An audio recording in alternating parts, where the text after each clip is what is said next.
একটা নারীকে সালাম দিয়েছিল, সে নারীর নাম কি? বলে আম্মাজান খাদিজা। আচ্ছা, আল্লাহ রসুলের 11 জন স্ত্রী, প্রায় প্রায় অধিকাংশ স্ত্রী ইয়াং ছিলেন এবং সুন্দরী ছিলেন, কিন্তু আম্মাজান খাদিজাতুল কুবরা রাদিয়াল্লাহু তাআলা আনহা তিনি ছিলেন একটু বৃদ্ধা, তার বয়স বেশি ছিল। তাহলে আল্লাহ রসুল সুন্দরী ইয়াং স্ত্রী ছেড়ে আম্মাজান খাদিজাকে কেন সবচেয়ে বেশি ভালোবাসতেন? এই প্রশ্ন কি আমাদের মনে জাগে না? এখন আমাদের মতো ছেলেরা, এখন যাদের দুটো করে বিয়ে, এখন যে স্ত্রীটা সুন্দর তাকে প্রাধান্য একটু বেশি দেবে, যে স্ত্রীটা একটু মানে একটু অসুন্দর বা একটু বয়স বেশি সেই স্ত্রীটার প্রতি কি মায়া থাকবে? যে সুন্দর কচিপানা স্ত্রী থাকবে এখন তাকে বেশি প্রাধান্য দেওয়া হবে। তাহলে আল্লাহ রাসূল সাল্লাল্লাহু আলাইহি ওয়াসাল্লাম 11 জন স্ত্রীর মধ্যে সুন্দরী স্ত্রী থাকা সত্ত্বেও আজকের আম্মাজান খাদিজাতুল কুবরা রাদিয়াল্লাহু তাআলা আনহা তাকে সবচেয়ে বেশি ভালোবাসতেন। কিসের জন্য জানেন? বিয়ে হয়ে গেল, বিয়ের পর সাংসারিক জীবন কেমন ছিল, আল্লাহ রাসূল আম্মাজান খাদিজাকে কেন বেশি ভালোবাসতেন এবং আম্মাজান খাদিজাতুল কুবরা রাদিয়াল্লাহু তাআলা আনহাকে আল্লাহ পাক কেন সালাম পাঠিয়েছিল, সাংসারিক জীবন কাকে বলে, আল্লাহ রাসূল সাংসারিক জীবন কি শিক্ষা আমাদের দিয়ে গেছেন। আমরা তো শুধু স্বামী স্ত্রী চুল ছেঁড়াছিড়ি করি, তবে আল্লাহ রাসূল আর আম্মাজান খাদিজা দুজনা কেমন স্বামী স্ত্রী হিসাবে ছিল এবং সাংসারিক জীবন কেমন ছিল। মনোযোগ দিয়ে গজলটা শোনেন, জীবন পরিবর্তন হবে। কবি ছন্দের মাধ্যমে লিখছে, কেমন ভালোবাসে নবী আম্মা খাদিজা, কেমন ভালোবাসে নবী আম্মা খাদিজা, যে ভালোবাসায় খুশি হতেন আল্লাহ দয়াময়, যে ভালোবাসায় খুশি হতেন আল্লাহ দয়াময়। কেমন ভালোবাসে নবী আম্মা খাদিজা, কেমন ভালোবাসে নবী আম্মা খাদিজা, যে ভালোবাসায় খুশি হতেন আল্লাহ দয়াময়, যে ভালোবাসায় খুশি হতেন আল্লাহ দয়াময়। ধনী ঘরের মেয়ে হয়ে আম্মা খাদিজা নবীর কাছে সে বলে করে বোঝে নিকাহ। ধনী ঘরের মেয়ে হয়ে আম্মা খাদিজা নবীর কাছে সে বলে করে বোঝে নিকাহ। নবী বলে ও খাদিজা কেন চাও আমায়, নবী বলে ও খাদিজা কেন চাও আমায়, রতনকে রতনী চেনে অন্য কেহ নয়, ও গো রতনকে রতনী চেনে অন্য কেহ নয়। কেমন ভালোবাসে নবী আম্মা খাদিজা, কেমন ভালোবাসে নবী আম্মা খাদিজা, যে ভালোবাসায় খুশি হতেন আল্লাহ দয়াময়, যে ভালোবাসায় খুশি হতেন আল্লাহ দয়াময়। দিনের দাওয়াত দিতে গেলেন নবী, কোনদিন রাত 12টা, কোনদিন রাত 1টা, কোনদিন রাত 2টোর সময় আল্লাহ রাসূল বাড়িতে আসতো। রাত বেরাত আল্লাহ রাসূল বাড়িতে আসতো। একটা দিনের জন্য দয়ার নবী রাত 12টায় আসুক, 1টায় আসুক আর 3টায় আসুক, একটা দিনের জন্য দরওয়াজার সামনে দাঁড়িয়ে দুইবার দরওয়াজায় টোকা মারার প্রয়োজন পড়েনি। আল্লাহ রাসূল রাত 12টায় আসুক, 1টায় আসুক আর 2টায় আসুক, ঘরের সামনে দরওয়াজার সামনে এসে একবার শুধু টোকা মারতো, সঙ্গে সঙ্গে দরজা খুলে যেত। আম্মাজান খাদিজার সামনে দাঁড়িয়ে আল্লাহ রাসূল বলছিল, খাদিজা তুমি কি সারা রাত ঘুমাও না? বলছে কেন? বলে একবার টোকা মারতে দাও না, দরজা খুলে দাও। কেমন করে পারো? তুমি কি ঘুমাও না?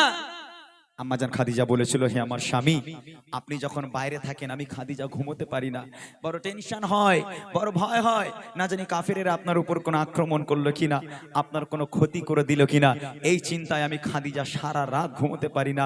আপনার পথে দরওয়াজার গোড়ায় আপনার অপেক্ষা করে বসে থাকি, আপনি কখন বাড়িতে আসবেন। আহা হা, কি ভালো বলেন তো।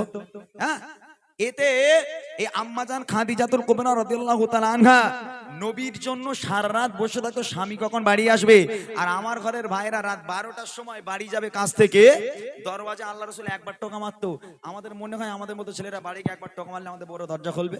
টোকা মারা দূরের কথা, কিল মেরে, ঘুষি মেরে, লাথি মেরে, শেষ পর্যন্ত এক লাথি মেরেছে, একদম দরজা মাঝখান থেকে ভেঙে গেল।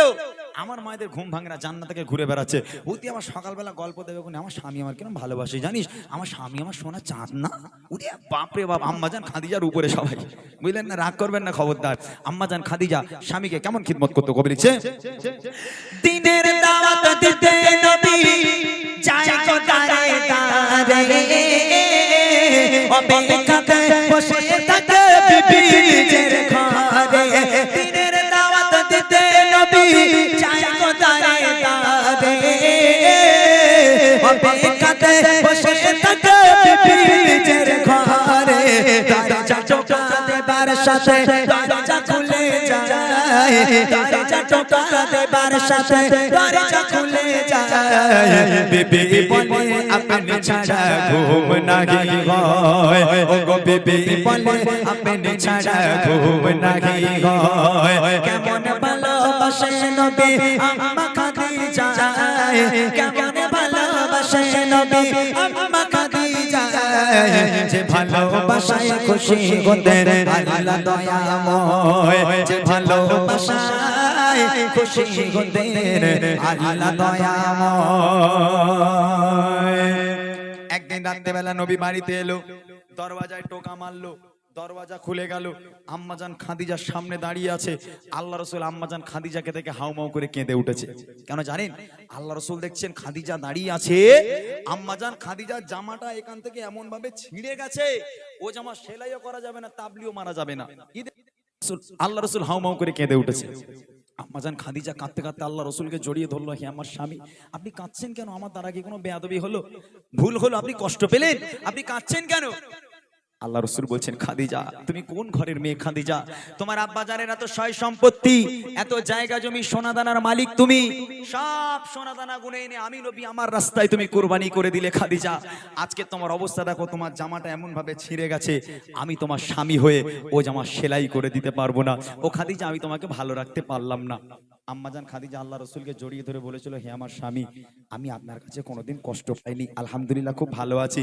তবে জীবনে কিছু চাইনি তিনটে জিনিস চাইবো দেবেন রাসূল বলছেন খাদিজা কি চাই বলো আম্মাজান খাদিজা বলছে আমার প্রথম নম্বর আবদার আমি খাদিজা যেদিন ইন্তেকাল হয়ে যাব যেদিন মারা যাব দোকান থেকে কাফন কিনে পরালে হবে না তাহলে আপনার এই পিরান আপনার এই জুব্বা আমাকে কাফন করে দিতে হবে দ্বিতীয় নম্বর আবদার হলো আমাকে যখন আমি খাদিজা যখন আমাকে কবরে নামানো হবে কবরে শোয়ানো হবে কবরে শোয়ানোর আগে আপনি নিজে কবরে নামবেন কবরে 4-5টা একবার হাঁটবেন কেননা আমি খাদিজা কবরের আযাবের ভয় পাই কবর যদি আমাকে আযাব দেয় আপনার পায়ে ছাপ থাকলে কবর আমাকে আর আযাব দেবার সাহস পাবে না আর 3 নম্বর আবদার মুনকার নাকির ফারিস্তারা যতক্ষণ আমার সওয়ালের জবাব না করবে আপনি আমার কবরের ধারে বসে থাকবেন বাড়ি যাবেন না আপনি ওয়াদা করেন আমার 3টা আবদার আপনি পূরণ করবেন আল্লাহ রাসূল বলছে খাদিজা তোমার 3টা আবদার মেনে নিলাম 3টাই পূরণ করব আহা কি সুন্দর আবদার বলেন তো আমাদের ঘরে মেয়েরা এরকম আবদার করে এই দেখো আমি মরে গেলে একটু জুম্মার দিনে আমার কবরটা জিয়ারত করো একটু ইমাম সাহেব মুয়াজ্জিনদের দাওয়াত করে খাইও একটু গ্রামের বাচ্চাদের খাইও একটু কোরআন খানি করো এইসব কোনোদিন বলে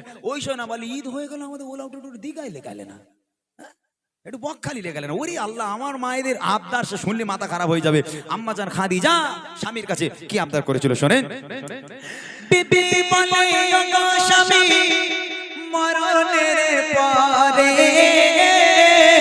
কবরে শোয়াবেন আমায় জুব্বা কাফন করে কবরের চারিপাশে ঘুরবেন ঘেটে ঘেটে কবর জানো নাকি পারে আমায় পিছে দিতে থাকবে বসে ফারিস্তাদের সওয়ালের সময় থাকবে বসে ফারিস্তাদের সওয়ালের সময় কবরের কঠিন আযাব বড়ই ভয় হয় ও কবরের কঠিন আযাব বড়ই ভয় হয় কেমন ভালোবাসে নবী আম্মা খাদিজা কেমন ভালোবাসে নবী আম্মা খাদিজা যে ভালোবাসায় খুশি হতেন আল্লাহ দয়াময় যে ভালোবাসায় খুশি হতেন আল্লাহ দয়াময়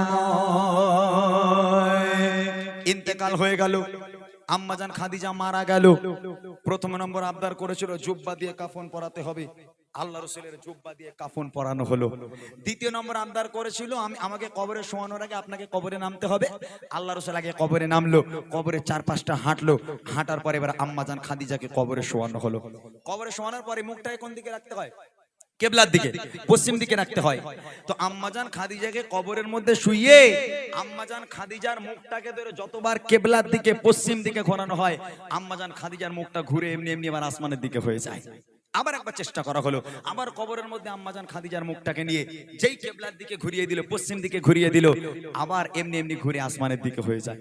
আল্লাহ রাসূলও পেরেশান, সাহাবারাও পেরেশান, মুখ কেন কিবলার দিকে ঘোরে না?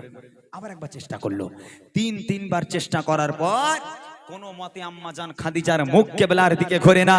আল্লাহ রাসূল পেরেশানিতে পড়ে গেল, টেনশনে পড়ে গেল। আল্লাহ পাক আল্লাহ তাআলা ওই সময় খবর দিল, আমার বন্ধু চিন্তা করবেন না, চিন্তার কোনো কারণ নেই।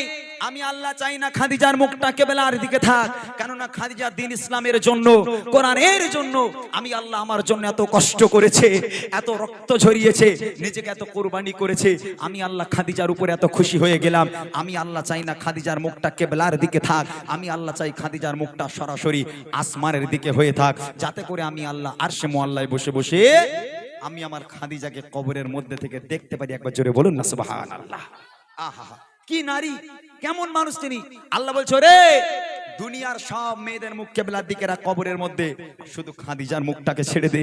আমি আল্লাহ খাদিজাকে বড্ড বেশি ভালোবাসি, খাদিজার মুখটা আমার দিকে করে রাখ। আমি আল্লাহ আরশে মুআল্লায় বসে বসে কবরের মধ্যে থেকে আমি আমার খাদিজাকে দেখতেই থাকবো। এই হলো সেই খাদিজা যাকে আল্লাহ রাসূল নিজের জীবনের থেকে বেশি ভালোবাসতেন এবং আল্লাহ পাক আল্লাহ তাআলা ভালোবেসে সালাম পাঠিয়েছিল। ইনি হলো সেই খাদিজা। মায়েরা, আজকের এইরকম আম্মাজান খাদিজাকে মডেল তৈরি করতে হবে, আম্মাজান খাদিজার মতো হতে হবে। তারপর স্বামীকে আপনি যদি আম্মাজান খাদিজার মতো করে ভালোবাসতে পারেন, আল্লাহ আপনার উপর খুশি হবে। শেষ কথায় কবি লিখছে, যত সময় খাদিজাকে কিবলাতে মুখ করে, ততবারে আসমানের ওই দিকে যায় যে ভোরে। আল্লাহ বলে, ও নবী চিন্তার কিছু নাই, আল্লাহ বলে, ও নবী চিন্তার কিছু নাই। খাদিজাকে দেখবো বলে আমি সর্বদাই, ও খাদিজাকে দেখবো বলে আমি সর্বদাই। কেমন ভালোবাসে নবী আম্মা খাদিজা, কেমন ভালোবাসে নবী আম্মা খাদিজা, যে ভালোবাসায় খুশি হতে আল্লাহ দয়াময়, যে ভালোবাসায় খুশি হতে আল্লাহ দয়াময়, যে ভালোবাসায় খুশি হতে